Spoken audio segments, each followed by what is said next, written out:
নমস্কার সকলকে, আমি তিথি। আশা করি তোমরা সকলে খুব ভালো আছো। আমিও খুব ভালো আছি। আ এখন আমি বলতে পারি যে আমি এখন একটু স্থির হয়েছি। বিকজ আমার ট্রান্সফারের পর থেকে লিটারেলি আমি এতটা মানে ট্রাভেল করেছি এবং এত দৌড়ঝাঁপ গেছে লাইফে যে আমি কি বলবো তোমাদেরকে। বাট ফাইনালি আমি এখন বলতে পারি যে এখন আমি একটু স্থির হয়েছি। মানে এখন ওরকম দৌড়ঝাঁপের ব্যাপার নেই। তো আমি এই বাংলোতে শিফট হয়েছি, তোমরা সকলেই জানো। তার আগেকার স্টোরিটা বলেছি। এবং এই বাংলোতে শিফট হওয়ার সময় আমি যখন বললাম যে এর আগে যে প্রিভিয়াস বাংলোতে আমি ছিলাম টেম্পোরারি, সেখানে আমার একটা এক্সপিরিয়েন্স হয়েছিল এবং সেই সম্পর্কে তোমরা এতজন জানতে চেয়েছো যে আমি কি বলবো। আর রোজ মানে লিটারেলি তারপর থেকে রোজ আমার কমেন্ট বক্সে একটা কমেন্ট পড়বেই যে দিদি স্টোরিটা তাড়াতাড়ি শেয়ার করো, তাড়াতাড়ি শেয়ার করো। বাট আমি এতটাই ব্যস্ত ছিলাম যে ভিডিও করা হয়ে উঠছিল না। বাট ফাইনালি এখন আমি নিজের জন্য একটু সময় বের করতে পেরেছি।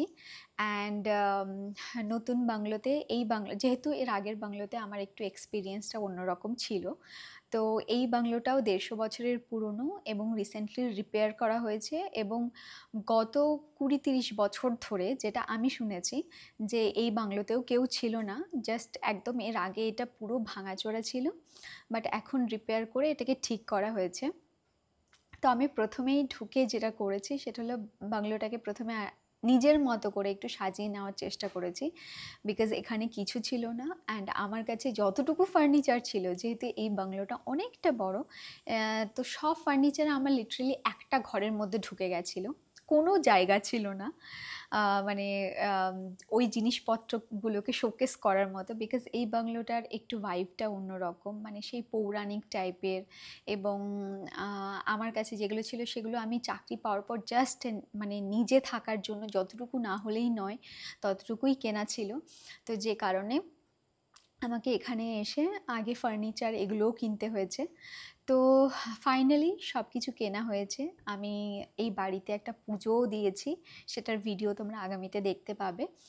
তো তোমরা যেটা জানতে চেয়েছিলে সেটা হলো যে দিদি তোমার কি এক্সপিরিয়েন্স ছিল এর আগের বাংলোটাতে, সেটা শেয়ার করো। তো তোমরা মানে এত বিষয়টাকে ওভার থিঙ্ক করে নিয়েছো, আমি জানি না কি ভেবেছো যে ওখানে আবার কীরকম এক্সপিরিয়েন্স হয়েছে অ্যান্ড অল, যে তোমরা এত কিউরিয়াস হয়ে গেছো যে দিদি তাড়াতাড়ি বলো, তাড়াতাড়ি বলো। রোজ মানে আমি নতুন কোনো ভিডিও যদি প্রিভিয়াস কোনো শ্যুট করা ভিডিও থাকে সেটাও যদি আপলোড করে থাকি, তো সেটাতে কমেন্ট আসছে দিদি তোমার বাংলোর স্টোরি কবে বলবে, বাংলোর স্টোরি কবে বলবে। তো এই মানে যাই হোক, মানে এই বিষয়টা এতটাই আমার মনে হয় তোমাদের মনের মধ্যে কিউরিয়াসিটি জাগিয়েছে যে তোমরা নিজেদের মধ্যে আর সেটাকে চেপে রাখতে পারছো না। তো আই থট কি আজকে যখন একটু সময় নিজের জন্য বের করে নিলাম, তাহলে আগে তোমাদের সাথে স্টোরিটা শেয়ার করি। So welcome to my story time. এবার বলি, আমি যে আগের বাংলোটাতে ছিলাম, সত্যি বলতে আমি যখন ঢুকেছিলাম তখন আমার কোনো রকম হয় না, মানে এরম ভেবে ঢুকিনি না পুরনো দেখতে কেমন লাগছে। বিকজ যখন ট্রান্সফার হয়েছে বা যখন একটা নতুন বাড়িতে গিয়ে আমাকে থাকতে হবে, তখন যেহেতু থাকতেই হবে, মোদ্দা কথা হলো এটা, যেহেতু এখানেই থাকতে হবে এরম একটা মাইন্ডসেট অলরেডি এখানে রেডি ছিল। তো ওখানে গিয়ে না বাড়িটা ভূত ভূত লাগছে, বাড়িটা কীরম লাগছে, এই ভাবনা চিন্তা করার কোনো অবকাশই রাখে না। মানে I do not have any other choices যেখানে আমি গিয়ে আর কি থাকতে পারবো বা কিছু, যে কারণে ঢুকেই আমার একটু অন্যরকম লাগলেও আমি আমার মাইন্ডকে বুঝিয়েছিলাম যে no, everything is okay, everything is going to be okay, and you have to stay here. তো এইভাবে আমি নিজেকে নিজের মাইন্ডসেটটাকে রেডি করেছিলাম। তো ফার্স্ট টাইম যখন আমি গেলাম বাংলোটা দেখতে, দ্যাট টাইম আমার সাথে আমার হাজব্যান্ডও ছিল। তো আমরা গেলাম, গিয়ে দেখলাম না পুরনো একটা বাংলো, বাংলোটার মধ্যে কি আমার একটা থম থম করছে। And when you go to some places where you feel heaviness from inside, তখন তোমাকে বুঝে নিতে হবে যে সামথিং ইজ রং দেয়ার, ঠিক আছে। তো আমি যখন ফার্স্ট টাইম গেছিলাম তখন একটু ঢুকেই কেমন যেন একটা হেভি ফিল হয়, মানে you feel that heaviness literally. তো আমারও সেরকম মনে হয়েছিল। বাট যেহেতু আমাকে থাকতেই হবে ওখানে, I do not have I didn't have any other choices. তো আমি নিজেকে ঠিকই করে নিয়েছিলাম যে এভরিথিং ইজ ওকে হিয়ার, ঠিক আছে, পুরনো আছে, একটু ভাঙাচোরা আছে, this and that, but everything is fine. তো এরম ভেবে আমি নিজের মাইন্ডসেটটাকে রেডি করে ওখানে ঢুকেছি।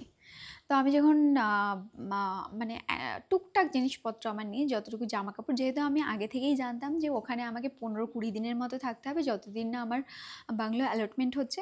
তো আমি জাস্ট একটা ট্রলি নিয়ে এসেছিলাম, বিকজ আমার পুরো ফার্নিচার ওখানে নিয়ে ঢোকালে, একবার ওখানে নিয়ে ঢোকাবো, ওখান থেকে আবার এখানে নিয়ে আসবো শিফট করে, আবার খরচ পড়বে। তো অলরেডি আমার প্যাকার্স মুভার্সে অনেকটা টাকা খরচ হয়েছে, এবং আবার সেই জিনিসগুলোকে এখানে শিফট করা মানে একটু ডিফিকাল্ট হতো। তো আমি প্যাকার্স মুভার্সরা ওরা অলরেডি এমনিই লেট করছিল আমার জিনিসপত্রগুলো পৌঁছোতে। তো ওদেরকে আমি আর বেশি ফোর্সও করিনি, বিকজ আমিও জানতাম যে আমার একটু টাইম লাগবে। তো ওরা শিলিগুড়িতে এসেও হল্ট করেছিল, অনেক দিন ছিল নিজেদের মতো। তো আমি অতটা জোরজার করিনি যে আমাকে এখানেই জিনিসগুলো দিয়ে যেতে হবে, তাড়াতাড়ি দিতে হবে, এরকম কোনো জোরজার করিনি। বিকজ আমার কাছে আমার নিজের রিজন ছিল যে আমাকে যেহেতু এখান থেকে চলে যেতে হবে, তো জিনিসপত্র এখানে ঢুকিয়ে আবার ডাবল খরচ করানোর কোনো মানেই হয় না। তো এইসব ভাবনা চিন্তা করে আমি একটা ট্রলি নিয়ে গেলাম। যখন ঢুকে আমার ঢুকতে ঢুকতে সন্ধে হয়ে গেছিলো। সেই দরজা খুললে একটা মর মর আওয়াজ করে, এরকম আওয়াজ করছিল। যাই হোক, আমি একটু সাহসী মেয়ে, সত্যি বলতে কোনো রকম অন্য কিছুতে ভয় পাই না। ভয় পেলে শুধুমাত্র মানুষের ভয়টা একটু বেশি আমার মনের মধ্যে। কিন্তু পাহাড়ে আমি আগেই জানতাম, আমাকে সবাই বলে দিয়েছিল, ইভেন আমাদের এখানকার যে ডাইরেক্টর স্যার এবং আমার যারা কলিগস তারা, যে পাহাড়ে গিয়ে তোমার মানুষের ভয় পেতে হবে না, because people here are safe, ঠিক আছে। তো আমার আরেকটা ভয় ছিল, সেটা হলো জন্তু জানোয়ারের। কারণ এখানে আমি শুনেছিলাম এত বড় বড় মাকড়সা, যে কোনো পোকা খুব বড় বড় সাইজের, এবং মোস্ট ইম্পর্টেন্টলি এখানে নাকি চিতা ছাড়া হয়েছিল, মানে এই দিকে আর কি, এখানে যে প্ল্যান্টেশনের এরিয়া আছে সেখানে নাকি চিতা ছাড়া হয়েছিল। 4টে চিতা ছাড়া হয়েছিল, যার মধ্যে 2টোকে আর কি এখানকার যারা গ্রামবাসীরা ছিল তারা দেখতে পেয়ে মেরে দিয়েছে। এখনও 2টো চিতা নাকি জীবিত আছে। তো ভয় আমার এই 2টো জিনিসেরই ছিল। প্রথম দিকে আমি সত্যি বলতে চিতার ব্যাপারটাও জানতাম না, যে কারণে আমি একদম রিল্যাক্সে জঙ্গলের মধ্যে দিয়ে তাই তাই নাই নাই করতে করতে চলে গেছি, এবং খুব এনজয় করতে করতে চলে গেছি। কোনো লিটারেলি জীবনের ভয় ছিল না আমার ওখানে। এবার যখন আমি গেলাম, গিয়ে আমার জিনিসপত্র রেখে যাই হোক ফ্রেশ হলাম। ফ্রেশ হয়ে আমি যখন খাওয়া দাওয়া করে রাত্রে শুলাম আর কি, ওখানে সব কিছু এত পুরনো যে প্রত্যেকটা ডিটেলিংয়ের আওয়াজ তুমি পাবে, ঠিক আছে। কেউ একটা বার্তান রাখলো, কেউ এক পা ফেললো, কোথায় একটা ঝিঝি পোকা আওয়াজ করলো, এভরিথিং, ইচ অ্যান্ড এভরিথিং, প্রত্যেকটা সাউন্ড তোমরা পাবে। তো আমিও লিটারেলি মানে আমার মনে হয় মানে যতগুলো সেন্স ছিল সব কটা অ্যাক্টিভ ওখানে। আমি একদম ছোটোখাটো ডিটেলস জিনিস যেগুলো হচ্ছে আমার আশেপাশে সব কিছুরই আওয়াজ পাচ্ছি। এবং যেহেতু নতুন এক জায়গায় গেছি, আমাকে একটু অ্যালার্ট থাকতেই হবে, ইউনো, বিকজ আমরা বাইরে যাতায়াত করি, একা আছি। তো আই ওয়াজ ভেরি অ্যালার্ট, ঠিক আছে, যে কি হচ্ছে, কিসের আওয়াজ হলো, দিস অ্যান্ড দ্যাট, আমি একটু অ্যালার্টই ছিলাম। এবার ইউজুয়ালি কি হয়, তুমি বা আমি, মানে যে কেউ, যখনই আমরা একটা নতুন জায়গায় যাই, একটু দেখবে আমরা যদি একা থাকি একটু ঘুমানোর সমস্যা হয়, ঠিক আছে, ঘুমটা ঠিক প্রপারলি হয় না যতক্ষণ না ওই সিচুয়েশনটার সাথে বা ওই জায়গাটার সাথে আমরা অ্যাডাপ্টেড হয়ে যাচ্ছি। তো আমারও ওরকম সমস্যা হচ্ছিল রাত্রে। যাই হোক, I was extremely tired and exhausted, but still I couldn't fall sleep, because আমি যখনই শুচ্ছি একটু কিছুর আওয়াজ পাচ্ছি উঠে যাচ্ছি, একটু কিছুর আওয়াজ পাচ্ছি উঠে যাচ্ছি। এবার আমার চোখ মানে পুরো লেগে আসছে, আমি আর পারছি না তাকিয়ে থাকতে। অ্যান্ড যখন আমি একটু ঘুমালাম, ঠিক আছে, ঠিক 2:30 নাগাদ হবে, ঠিক আছে, সেই সময়টাতে দাম দাম দাম দাম আওয়াজ হলো। এবার আমি না দাম করে উঠে গেছি, উঠে কিসের আওয়াজ হচ্ছে কান পেতে শুনছি, কোথায় আওয়াজ হচ্ছে। তো আমার রুমটার সাথে একটা ছোটো মতো ব্যালকনি ছিল, ঠিক আছে। আর আমি আওয়াজ পাচ্ছি নিচের যে দরজা আমাদের যে নিচের দরজা সেই দরজাতে। তো নিচে ইউজুয়ালি দুটো করে গার্ড থাকতো, মানে এটা এখানকার প্রত্যেকটা বাংলোরই নিয়ম যে রাত্রেবেলায় দুটো করে গার্ড থাকবে। তো নিচে দুজন করে গার্ড থাকতো। এবার দরজা দামদাম আওয়াজ হচ্ছে, আমি বুঝতে পারছি না এটা কিসের আওয়াজ হচ্ছে। হ্যাঁ, আমি বসে আছি বসে আছি বসে আছি। আমি মানে প্রথমে হলো, আমি উঠে বসলাম, চলে গেল। আবার শুলাম, জাস্ট শুয়ে চোখটা বন্ধ করলাম, আবার দাম দাম আবার উঠে গেলাম। হ্যাঁ, উঠে গিয়ে এবার আমি দেখছি না, এটা কন্টিনিউয়াস হতেই আছে হতেই আছে। দেন আমি তার পরের দিন সকালবেলা, রাতে ঘুমোতে পারলাম না, আমি সকালবেলায় উঠে, মানে এই করতে করতে আমি সারা রাতেই ঘুমোতে পারিনি। সকাল 5টার সময় উঠে গেছি, 5টার সময়ও আমার একটু বাইরে বেরোতে ভয় লাগছিল। দেন আমি কী করলাম, 5:30টার সময় মর্নিং ওয়াক করতে বেরোলাম। সেই মর্নিং ওয়াক করতে বেরিয়েছি, ওই রাস্তা, ফাঁকা রাস্তার মধ্যে দিয়ে, ওখানে যাই হোক একটা মর্নিং ওয়াক করার জন্য একটা খুব ভালো রাস্তা ছিল। তো ওখান দিয়ে হেঁটে হেঁটে যাচ্ছি, অ্যান্ড মানে truly I enjoyed that part. মানে সেই মর্নিং ওয়াক করাটা আমার খুব ভালো লাগছিলো, বা পাহাড় কী সুন্দর, মানে এরকম একটা ফিলিংস হচ্ছিলো। তো যাই হোক, তার পরের দিন আবার আমি শুলাম, আবার ওরকম দাম দাম দাম দাম করে আওয়াজ হচ্ছে। দেন আবার উঠে গেলাম। উঠে যাওয়ার পরে দেন আমি আর নিজেকে রেজিস্ট করতে পারলাম না এবার, ঠিক আছে? আমি উঠলাম, উঠে কাচ দিয়ে দেখলাম টেকলাম, নাথিং ওয়াজ দেয়ার। হ্যাঁ, আর আমি নিচে দরজা খুলে যে নামবো সেটাও করতে ভয় পাচ্ছি। দিয়ে আমি কী করলাম, যাই হোক সেদিনও একটু আওয়াজ হলো। আওয়াজ হওয়ার পরে আমি নিজেকে বোঝালাম যে না, হয়তো বাদর গেছে, মানে ছাদ দিয়ে হয়তো বাদর গেছে, এরকম হয়তো ওই জন্য থাপ থাপ থাপ থাপ কিছু একটা আওয়াজ হচ্ছিল। মানে নিজেকে যে কোনো প্রকারণে একটু বুঝিয়ে বাজিয়ে আবার নিজেকে শোয়ানোর চেষ্টা করলাম। বাট এবার আমি খুব এক্সস্টেড ছিলাম, মানে তার আগে 2-3 দিন আমার টানা ঘুম হয়নি। তো no matter what, I slept. মানে ওই আওয়াজ হওয়া সত্ত্বেও আমি ঘুমিয়ে পড়েছিলাম। দেন তার পরের দিন আমি সকালবেলায় উঠে জিজ্ঞেস করলাম আমার যে গার্ড ছিল তাদেরকে যে সুভা, মানে আমার যেহেতু সকালবেলাও ঘুম হয়নি, তো আমি ওই টাইমটাতে কি করছিলাম, রোজই আমার 5:30টার সময় ঘুম ভেঙে যাচ্ছিলো এবং ঘুম থেকে উঠে যাচ্ছিলাম, যেহেতু আমি একটু আর্লি ঘুমাচ্ছিলাম, মানে 9:30 এরকম টাইমে ঘুমিয়ে পড়ছিলাম। তো তাড়াতাড়ি উঠে যাচ্ছিলাম। এবার উঠে নিচে গার্ডকে জিজ্ঞেস করলাম, এই রাত কো ক্যাসা আওয়াজ होता है? তো ওরা বললো কি যে कौन सा मैडम? এই দম দম দম দম कैसा आवाज़ होता है? তো উনি বললেন যে ও ম্যাডাম कबूतर कबूतर। तो আমি বললাম कबूतर का ऐसा आवाज़ कि वो दरवाजे पे नॉक करने जैसा? तो बोलছে नहीं वो होता है, वो ऊपर आग का चूल्हा है ना, उसमें से घुस जाता है, এরম এরম কি কি বোঝালো। অ্যান্ড আমি ভাবলাম কি মেবি, অ্যান্ড আমার কাছে অন্য অপশানও নেই, মানে এমন নয় যে আমি নিজেকে উনি যেটা বললো সেটা না বুঝিয়ে ভয়ের মধ্যে থাকবো, ঠিক আছে? তো what ever it was, I believed কি ঠিক আছে তাহলে কবুতরই ঢুকে আওয়াজ করেছে। দেন তারপরে এরকম আমি ঘুমালাম। এবার যাই কিছু ছিল না কেন, কোনো স্পিরিট হোক, কোনো এনার্জি হোক, হোয়াট এভার ইট ওয়াজ, ঠিক আছে, তার সাথে মনে হয় আমার একটু হয় না, অ্যাডাপ্টেড হয়ে গেলাম আমি সিচুয়েশনটাতে পুরোটা। এবং যাই কিছু ছিল না কেন সেটা হার্মফুল ছিল না, ঠিক আছে? তো তারপরের দিন থেকে ঠিক আছে, আওয়াজ হতো ওই টাইমটাতে, আমি ঘুম ভেঙে যেত, এবং এটা মোস্টলি হতো 2:30 থেকে 3টে এরকম টাইমটাতে, ঠিক আছে? তো ওরকম আওয়াজ হতো, আমি উঠে যেতাম আবার ঘুমিয়ে যেতাম, ওরকম আওয়াজ হতো, আমি উঠে যেতাম আবার ঘুমিয়ে যেতাম, এরকম হচ্ছিল, ঠিক আছে? তো যখন আস্তে আস্তে আমি একটু সিচুয়েশনটাতে অ্যাডাপ্টেড হয়ে গেলাম, অ্যান্ড সেই সময়টাতে আমি একটা ভিডিও দিয়েছিলাম, অফিসে যাওয়া অফিসে আসে এরকম কিছু একটা ভিডিও দিয়েছিলাম, বা মেবি বাংলোর ভিডিওটাই আমি কিছুদিন পরে আপলোড করেছিলাম, ঠিক আছে? সেই সময় যখন তোমরা শুরু করলে তোমাদের ঘোস্টের সেই, হয় না, বাপরে বাপ, বাড়িটা তো একদম ঘোস্ট আছে মনে হয়, কি পুরানো বাড়ি, নিশ্চয়ই এখানে কিছু আছে, আমি তো এখান থেকেই নেগেটিভ, মানে তোমাদের এত কমেন্ট আসছিল, ঠিক আছে? তো আমি তখন তোমাদের কমেন্টগুলো দেখলাম, দেখেও আমি সেটাকে ওভারলুক করে গেছি, because I was staying there, no way আমার ওখানেই থাকতে হতো, ঠিক আছে? তো আমি ওইটাকে খুব বেশি করছিলাম না।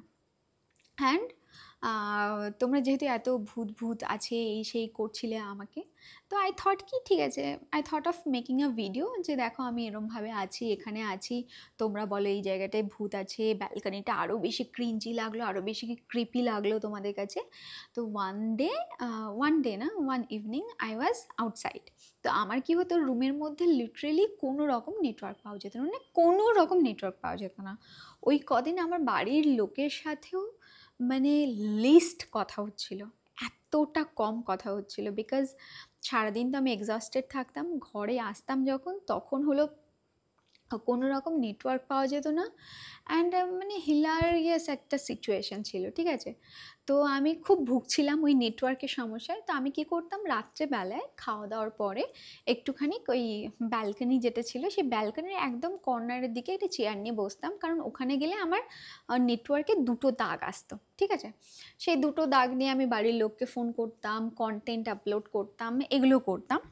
তো আমি ভাবলাম যে তোমরা যেহেতু এত ভয় ভয় এইসব করছো, তাহলে আমি একটা ভিডিও বানাই অ্যান্ড তোমাদেরকে বলি যে দেখো তোমরা এত ভয় ভয় করছিলে যে এখানে ভূত আছে এই সেই, দেখো আমি ব্যালকানিতে বসে আছি, আমার তো কোনো ভয় লাগছে না, আমি রাত্রে একদম দেখো একা বসে আছি, এরকম আর কি আমি ভিডিও করছি, ঠিক আছে।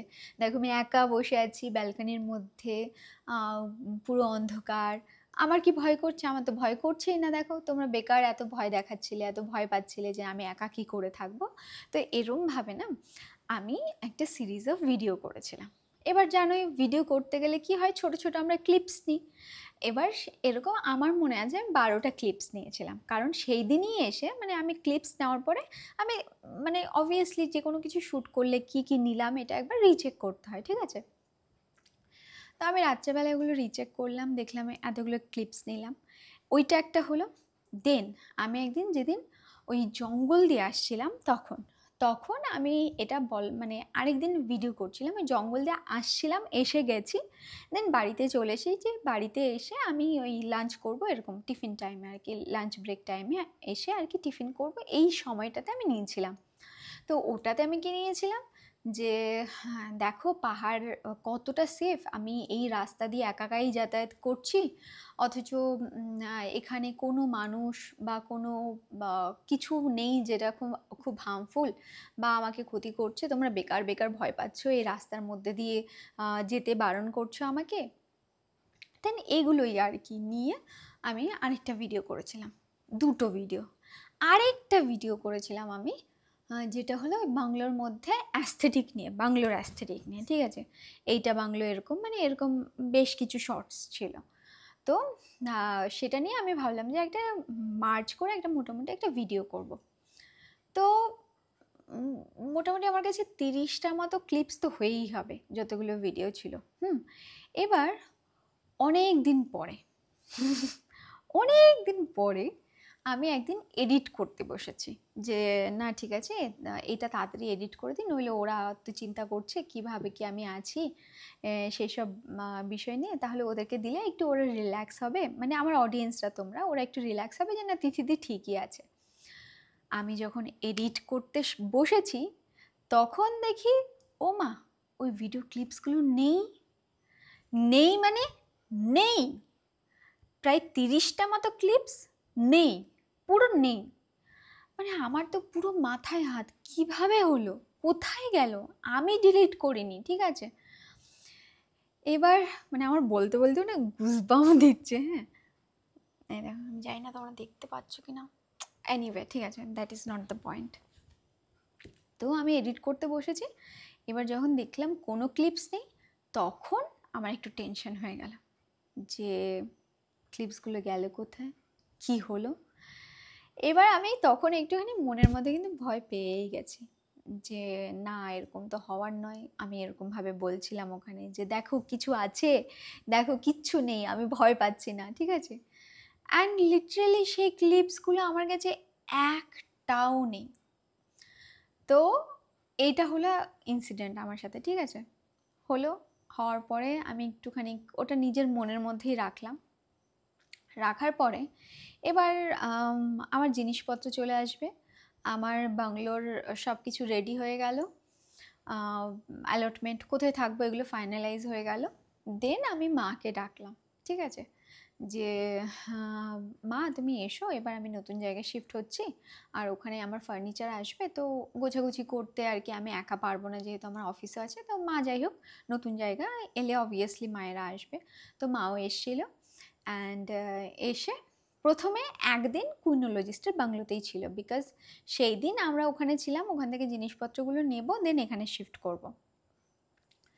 তো আমি যখন মাকে নিয়ে আর কি থাকলাম, আমার মায়েরও একটু কেমন বলছে, এখানে তুই কি করে থাকলি, এই সেই মায়েরা যেমন শুরু করে, বাবা কেন তুই এখানে কি করে থাকলি, আমি কেন আগে এলাম না, তুই কি করে থাকবি, এই সব নানান রকমের চিন্তা আমার মায়ের। মাও রাতে ঠিকঠাক ঘুমাতে পারেনি।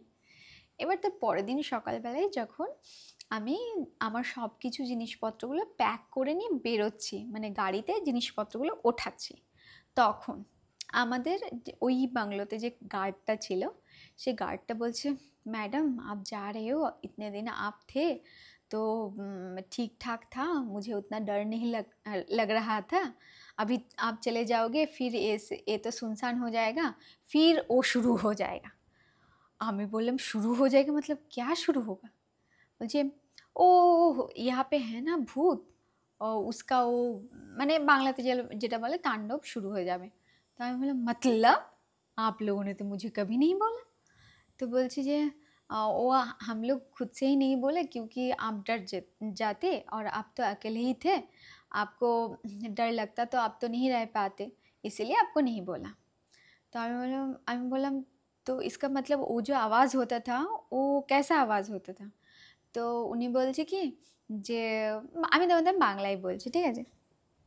তো উনি বলছে এখানে এই সমস্যাটা হয় যে আমরা যখন শুয়ে থাকি বা হয়, হুটহাট করে দরজা খুলে যায়, হুটহাট করে বিভিন্ন রকমের আওয়াজ পাওয়া যায়, চিৎকার পাওয়া যায়, তো এই আর কি বিভিন্ন রকমের অ্যাক্টিভিটিস হয় নাকি ওখানে। তো আমি একটু শুনে তো আমার আমার আর মায়ের দুজনেরই একটুখানি গা ছমছম অবস্থা হয়ে গেছে। তো এনিওয়ে এইটা ছিল আমার আর কি এক ধরনের এক্সপিরিয়েন্স। দিয়ে ও বলছে এখন আপনি চলে যাবেন, আবার এই জায়গাটা ফাঁকা হয়ে যাবে, এতদিন আপনি ছিলেন তো মানে বিষয়বস্তুগুলো অনেকটা আমাদের কম মনে হতো, আমরাও একটু সাহস পেতাম যে না ম্যাডাম হে উপর, তো এরকম আর কি আমরাও সাহস পেতাম, এখন আপনি চলে যাবেন তো ওই জিনিসগুলো আরও বাড়তে থাকবে। দিয়ে আমি তো শুনে একটু স্তব্ধ হয়ে গেলাম, আমার মা আমি একে অপরের দিকে তাকাতাকি করলাম, দেন আমরা ওখান থেকে বেরিয়ে গেলাম। অ্যান্ড এইটা ছিল আমার এক্সপিরিয়েন্স, মানে এটা আমি জানতাম না। অ্যাকচুয়ালি দ্য থিং ইজ এখানকার বাংলোগুলো এতটাই পুরনো যে ইউ নেভার নো এর আগে কি হয়েছে, কেউ ওখানে ইউনো কোনো রকম দুর্ঘটনা ঘটেছে কিনা বা হোয়াট এভার, মানে কিছু হয়েছে কিনা। তো anyway what I can say কি আমি বাংলোটা একটু ওরম টাইপের হলেও আমার একটু ডিফারেন্ট এক্সপিরিয়েন্স হলেও হোয়াট এভার ইট ওয়াজ, আমাকে কোনো ক্ষতি করেনি ফিজিক্যালি, বা কোনো রকম আমার কোনো আঘাত পায়নি বা কোনো রকম এমন হয়নি, মানে it was not harmful at all, এটাই আমি বলতে পারি। তো এইটাই হলো আমার স্টোরি প্রিভিয়াস বাংলোর। অ্যান্ড এখন আমি যে বাংলোতে আছি সেই বাংলোতে আমি তো বললামই আমরা এখানে যেহেতু ওখানে এরকম একটা ঘটনা ঘটেছে, তো সেহেতু এখানে এসেই পুজো টুজো দিয়ে নিয়েছি মোটামুটি। পুজো নিয়ে এখানে পুজো দিয়েছিলাম আমরা, যেহেতু এখানে আমি কোনো বাঙালি পণ্ডিত বা কাউকে চিনি না, আর এই বাংলোতে যে গার্ড ছিল, গার্ড আছে আর কি, উনি হলো একজন নিজেই মঙ্ক, ঠিক আছে। তো আমি যখন পুজোর কথা বললাম যে ইস বাংলো মে মুঝে পূজা করানা হ্যাঁ, তো এক পণ্ডিত মুঝে চাইয়ে, তো উনি নিজেই বললেন যে ম্যাম मैं तो पूजा करता हूँ तो मैं कर दूंगा। দিয়ে আমি বললাম যে ঠিক আছে তো ফির কাট দিজিয়ে, মানে ধর্মমতে হলেই হলো, সে ওদের ধর্ম মতে করুক তাতে অসুবিধা নেই, তো বৌদ্ধ ধর্ম অনুযায়ী করেছে। তো এনিওয়ে এটা ছিল আমার এক্সপিরিয়েন্স। অ্যান্ড এখন আমি এই বাংলোটাতে আছি, অ্যান্ড এখানে আমার কোনো রকম অসুবিধা হচ্ছে না, তো তোমরা টেনশন করো না। এখানে একটা স্টোরি আছে,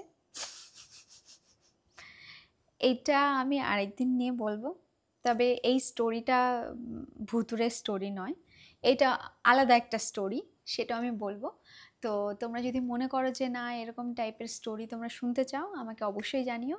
আর তোমাদেরকে একটাই কথা বলার আছে, সেটা হলো যে পাহাড়ে শিফট হওয়ার পর আমি যেহেতু এখানে খুব বেশি কন্টেন্ট, ফ্যাশন রিলেটেড কন্টেন্ট করতে পারছি না। এখানে অ্যাকচুয়ালি না ডেলিভারি সার্ভিসের একটা প্রবলেম আছে, কোনো কিছু আমার বাড়ি পর্যন্ত ডেলিভারি দিয়ে যায় না, যেটা আমাকে ঠিক করতে হবে। বিকজ দিস পিনকোড যেটা আছে সেই পিনকোডে প্রত্যেকটা অ্যাপে দেখায় যে ডেলিভারেবল অ্যাড্রেস, বাট স্টিল এখানে যে কি বলে যারা ডেলিভারি করে, যে এজেন্সি বা যারা রেসপন্সিবিলিটি নিয়েছে, তারা মানে আমাকে বলে আপকে अकेले के लिए हम नीचे नहीं जाएंगे।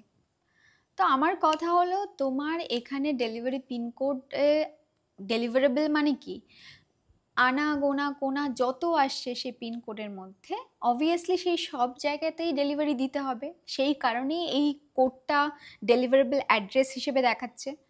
তো ওরা এখনও দিতে চায় না, যে কারণে ওদের সাথে অলরেডি আমার একটা আর্গুমেন্টের মতো হয়েছে। অ্যান্ড আমাকে এটা ফিগার আউট করতে হবে। বর্তমানে যে সিনারিও সেটা হলো আমার পার্সেল মানে কন্টেন্ট বানানোর জন্য তো বিভিন্ন ব্র্যান্ডের জিনিসপত্র আমার কাছে আসে, এবার সেটা যদি আমার কাছে ডেলিভারিই না হয় তাহলে আমি কন্টেন্টটা কী করে বানাবো। তো এটা হয়ে গেছে একটা বড় ইস্যু এখানে। তো এখন যেটা করতে হয় যে ওরা ডেলিভারি দিতে এলে আমাকে সেটা অফিসে রিসিভ করতে হয়, বা আমি না থাকলে কাউকে রেখে দিতে বলতে হয়, দেন আমি যখন যাই তখন নিয়ে আসি। তো এটা একটু কমপ্লিকেটেড হয়ে গেছে, যে কারণে আমি ভেবেছি যে যেহেতু আমি পাহাড়ে এসেছি সেহেতু আমি চেষ্টা করব এখানকার যে লাইফস্টাইলটা সেটাকে বেশি হাইলাইট করার, যাতে তোমরাও জানতে পারো যে এখানকার মানুষরা কিভাবে থাকে, বা এখানে একজন অফিসার এলে সে কিভাবে থাকে। এটা আমার মনে হয় তোমাদেরও জানাটা ইম্পর্ট্যান্ট, বিকজ এই বিষয়ে অনেকেরই ধারণা নেই। এবং এখানকার মানুষরা প্রচণ্ড পরিশ্রমী, আর ওদের লাইফস্টাইল, ওদের হাম্বলনেস বলো, দ্য ওয়ে দে কেয়ার, এবং যতটা অনেস্ট সেটা আমাকে ইচ অ্যান্ড এভরি মোমেন্ট মানে আমি যতজনের সাথে কথা বলেছি, মিশেছি, মানে প্রত্যেকটা সময় আমাকে এতটাই বেশি আমি ওদেরকে দেখে ওভারওয়েলমড হয়ে যাই যে আমি কি বলবো। বিকজ মানে এই জিনিসটা প্লেন্সে একটু রেয়ার, মানে মানুষের প্রতি কেয়ার, মানুষের অনেস্টি, এই জিনিসগুলো ওখানে নেই। ওখানে তো মানে আমি একটা ছোট্ট মানে একদম টাইনিয়েস্ট একটা তোমাদের এক্সাম্পল দিয়ে বোঝাচ্ছি। তুমি যদি প্লেন্সে টোটোতে চড়ো, তুমি টোটোতে উঠলে মানে উঠে যদি ধরো ফর সে তোমার একটু পায়ে কিছু একটা সমস্যা হয়ে গেছে, বা তোমার কাছে হেভি কিছু আছে, ইউ ক্যানট মুভ এনিমোর, তুমি একটা টোটো নিলে সে হয়তো তোমাকে 200 মিটারও দূর নয়, হয়তো 100 মিটার, 100 মিটারও বলবো না, মানে আমার যে এক্সপিরিয়েন্স হয়েছিল সেটা 50 মিটারের দূরত্বে, ঠিক আছে, 50 মিটারের দূরত্বে গিয়ে আমি নেমেছি, and still I had to pay the full amount. ঠিক আছে, যে টোটোতে উঠলেই তোমাকে 10 টাকা দিতে হবে বা 20 টাকা দিতে হবে, এই যে কনসেপ্টটা এখানে আর কি সেই কনসেপ্টে চলে না। আমি এখানে একদিন বেরোলাম, বেরিয়ে আমি বাজারে যাব, এবং বাজারে যাওয়ার জন্য যে ক্যাবগুলো হয় না, সার্ভিস কারগুলো চলছে, সেগুলোতে আমি একটু হাত দেখালাম, ওরা দাঁড়িয়ে গেল। তো আমাকে নিয়ে গিয়ে বাজারে ছেড়ে দিল। আমি যখন পেমেন্ট করতে গেলাম যে কিতনা হুয়া ভাইয়া, তো বলে নেই নেই কোই বাত নেই, দেনা নেই পড়েগা। তো এটা হলো এরকম, মানে ও এমনি বাজারে যাচ্ছিল বলে আমাকে ছেড়ে দিল, সেটার জন্য অ্যাডিশনাল চার্জ করলো না। এইটা কি তোমরা কোথাও দেখতে পাবে তুমি বলো তো? তো এই জিনিসগুলো আমাকে সত্যি খুব আমি দেখলে খুব ভালো লাগে যে এখনও এই ধরনের মানুষজন আছে এখানে। অ্যান্ড যেহেতু আমি ভেতর থেকে এরকম, সেহেতু আমি যখন এদের এই ভালোবাসাটা পাই এবং এদের মধ্যে সেই অনেস্টিটা দেখি, তখন আমার নিজেরও ভেতর থেকে খুব ভালো লাগে। আমি চেষ্টা করব এখানকার যে লাইফস্টাইলগুলো আছে, এখানকার মানুষরা কতটা পরিশ্রমী তাদেরকে হাইলাইট করার, এবং এখানে কি হচ্ছে আশেপাশে, কোথায় তোমরা ঘুরতে আসতে পারো, এই বিষয়গুলোর উপর কন্টেন্ট করার চেষ্টা করব। তোমরাও আমাকে সাজেশন দিতে পারো, বা তোমরা আমার কাছ থেকে কী ধরনের কন্টেন্ট দেখতে চাও সেটাও তোমরা আমাকে জানাতে জানাতে পারো। যদি তোমরা মনে করো যে না দিদি এই টাইপের কনটেন্ট দেখতে চাই, এটা বেশি দেখতে চাই, তোমরা আমাকে জানাও। আমি চেষ্টা করব সেই বিষয়গুলোর উপরেই কনটেন্ট করার। বিকজ আমার মনে হয় মেকআপ, ফ্যাশন এগুলোর উপরে করার মতো অনেক কনটেন্ট ক্রিয়েটার আছে, ঠিক আছে? সেখান থেকে তোমরা এগুলো পেয়েই যাবে। কিন্তু আমি যেখানে আছি, যে ধরনের লাইফস্টাইল লিড করছি, সেটা দিস ইজ ভেরি রেয়ার, এবং আমার মনে হয় যে এটা তোমাদের জানাটা অনেক বেশি ইম্পর্টেন্ট। তো তোমরা এখান থেকে টুকটাক কিছু হলেও জানতে পারবে, শিখতে পারবে। এবং তোমরা যদি মনে করো যে না, তোমরা এই ধরনের কন্টেন্ট বেশি দেখতে চাও বা কী ধরনের কন্টেন্ট দেখতে চাও, আমাকে মোটামুটি জানিও। আমি চেষ্টা করব সেই টাইপেরই কন্টেন্ট বানানোর। তো আজকে এখানেই শেষ করলাম। ধন্যবাদ সবাইকে আমার ভিডিও দেখার জন্য।